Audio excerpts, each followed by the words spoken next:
Today I will discuss chapter number 13 surface area and value। आज हम basically इस particular video के अंदर जो है कॉन्सेप्ट की बात करेंगे, कॉन्सेप्ट ऑफ क्यूब सीखेंगे, कॉन्सेप्ट ऑफ क्यूबॉइड सीखेंगे, फिर सिलेंडर, फिर इसके बाद कोन के बारे में, फिर इसके बाद स्फीयर एंड हेमिस्फीयर के बारे में सीखेंगे।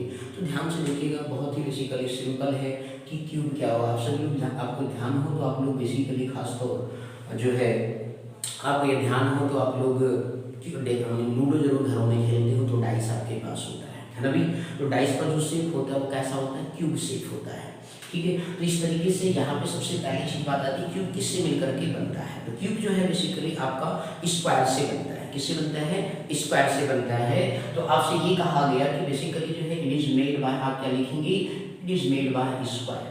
तो जो आपका क्यूब होता है मेरे भाई, ये बेसिकली आपको किससे बनता है, स्क्वायर से बनता है। बोलो बात समझ में आ गई मेरे भाई लोग। इसके बाद नेक्स्ट पॉइंट आप बात करें तो क्यूब जो है वो आपका किससे बना, स्क्वायर से बनता है। आपको पता है कि स्क्वायर की सारी साइड क्या होती है, सेम होती है। यदि स्क्वायर की सारी साइड सेम होती है तो क्यूब के भी सारी साइड क्या होंगे, सेम होंगे। बोलो बात समझ में आ गया मेरे भाई लोग। तो इस तरीके से लिखेंगे ईच साइड आर इक्वल, क्या लिखेंगे, ईच साइड आर इक्वल आप लिखेंगे। बोलो बस समझ में आ गया मेरे भाई।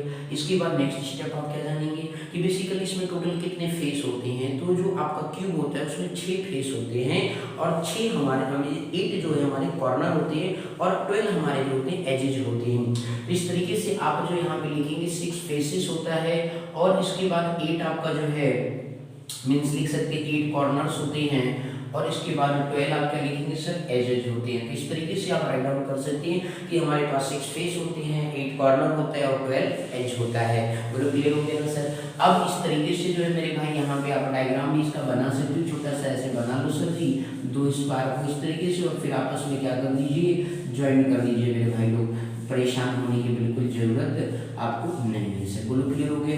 तो आपका साइड क्या होंगे सबके सेम होंगे। यहाँ पे इतना अच्छा सुंदर नहीं बन पाया तो बस आप ये ध्यान रखना क्या है, बेसिकली क्यूब के सारे साइड क्या होते हैं, सेम होते हैं। चलिए इसमें छोटी सी बातें और करेंगे सर जी। अब इसके बाद जो है आप क्या बात करेंगे सर जी, ध्यान दीजिएगा, लेटरल सरफेस एरिया आपने पढ़ा होगा, लेटरल सरफेस एरिया या फिर जो है मेरे भाई लोग आप यहाँ पे बात करें एलएस से या इसी को सीएस से भी बोलते हैं, कर्व सरफेस एरिया बोलते हैं, या फिर इसी को आप 4 वॉल सरफेस एरिया भी कह सकते हो।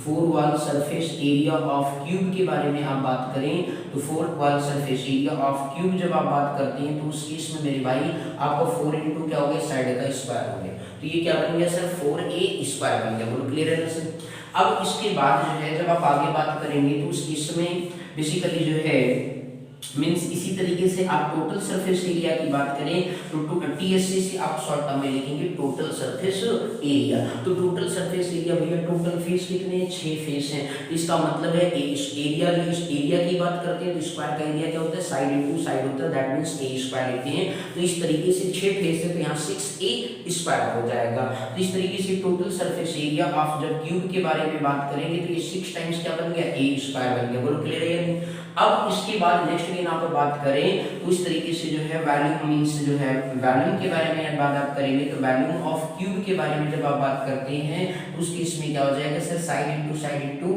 साइड हो जाएगा। तो इस तरीके से बेसिकली आपका साइड इनटू क्या करेंगे, 3 मेरी लेंथ विड्थ और क्योंकि ये सारे कैसे होते हैं, 3 डायमेंशनल पिक्चर होते हैं सर।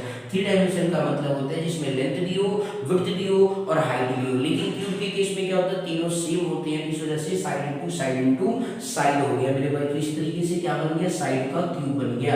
अब इस तरीके से मेरे भाई क्या बन गया, ए क्यूब बन गया। लेट्स सपोज अपने साइड को ए मान। अब ये डायगोनल की बात करें, find the diagonal of cube आपसे कहा जाए तो आप क्या करेंगे, तो डायगोनल ऑफ क्यूब जो होता है मेरे भाई क्या होता है, आप क्या करेंगे, रूट में a स्क्वायर मतलब तीनों सेम होते हैं। इस तरीके से a square plus a square और इस तरीके से जो है रूट 3 टाइम्स क्या हो गया, a स्क्वायर के स्क्वायर रूट टेक करेंगे, a रूट कितना आ गया, 3 आ गया मेरे भाई। तो इस तरीके से आप यहाँ पे ध्यान से देख लीजिए, इतनी चीजें यदि आपको आता है डायगोनल से क्यूब से रिलेटेड इतनी बेसिकली बातें यदि आपके दिमाग में है तो आप बहुत ही आसान तरीके से क्वेश्चन कर सकते हैं, अदरवाइज आपको दिक्कत होगी सर। तो इतने बेसिक क्यूब के बारे में नॉलेज आपके दिमाग में होना चाहिए, इससे ज़्यादा जरूरत नहीं पड़ेगा सर क्वेश्चन करने में खास तौर पे सर, ठीक है ना सर। आज हम कोई कॉन्सेप्ट के बारे में इस वीडियो के अंदर बात करेंगे तो ध्यान से देखिए, तो क्यूब के बारे में ध्यान से देख लीजिए। कहीं पर भी मेरे भाई को कोई डाउट हो तो कमेंट सेक्शन में जरूर लिखिएगा, ठीक है ना भाई। ध्यान से देख लो सर जल्दी से। ठीक है ना। चलिए नेक्स्ट इसके बाद अगेन बात करेंगे सर कीवर्ड के बारे में बात करेंगे, ठीक है ना भाई। चलो ध्यान से नोट डाउन जरूर कर लो मेरे भाई लोग, आगे नेक्स्ट बात करते हैं। चलिए इसके बाद बात करेंगे कीवर्ड के बारे में। तो जब आप कीवर्ड के बारे में बात करते हैं